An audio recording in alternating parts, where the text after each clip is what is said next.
rwayetabwaho abebembezi batari bamwe na bamwe mu district ya Kisoro.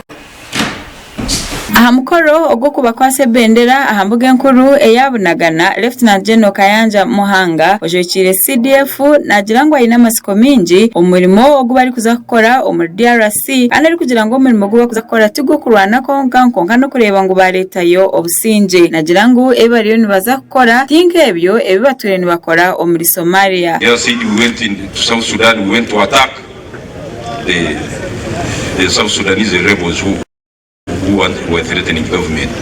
In Somalia, we went to attack the Al-Shabaab. But this East African Community Regional Force, its work is not to go and start attacking the belligerents there, but it's going to witness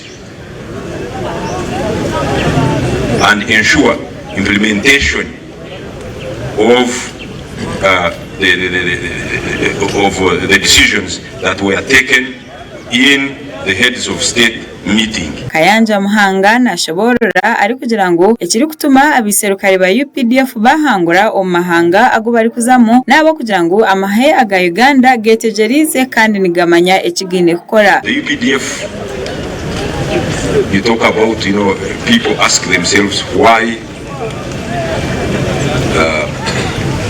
we have been successful in most of the missions we have been sent to.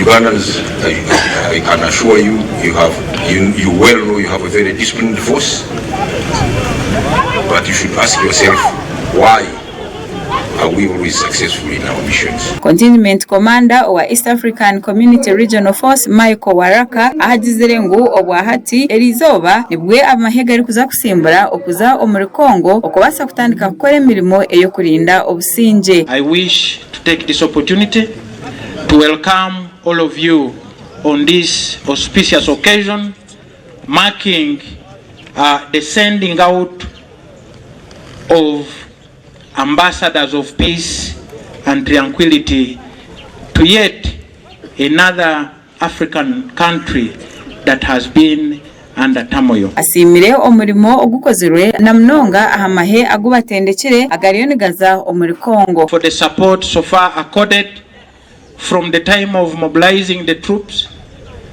doing the pre-mission training, and now during the deployment time. Hano Mike Waraka nagira ngo obwahati ebintu byo kurinda obusingye nibyo bebembize kandi binekwe twazaje bakarinda omukago agishafikse kandi or RDC wa Kisoro nagira ngo obwahati bahamize okwamahega ari kuza kutaha omuri Kongo na nebintu ebigarije gukora. We are standing here to assure them that today we are ushering in a new chapter of our sons and daughters of UPDF who are going to a peacekeeping mission and bring stability with our brothers in the North Kivu. Elizoberi abamahe nibo basimbura obubine buri kimwe cyone kikubetagisa okutandika kuza omuri Kongo okukora emirimo yabo. Amakora gagasha kwa Atuheire Adonia Ago gagari